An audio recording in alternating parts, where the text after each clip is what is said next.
قرية خربة الجامع، وهي قرية كردية تتبع لناحية حرب نفسه في محافظة حماة، وتبعد عن مدينة حماة حوالي 30 كيلومترا باتجاه الغرب. عدد البيوت حوالي 400 بيت، وعدد السكان 1500 شخص يتكلمون اللغة الكردية.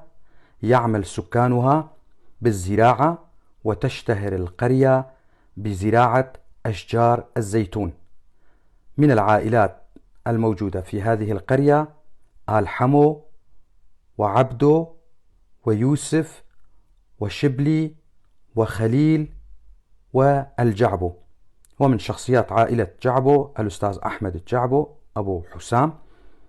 كل الشكر لأهالي القرية كونهم حافظوا على لغتهم الكردية. دمتم بخير. أهلنا في قرية خربة الجامع.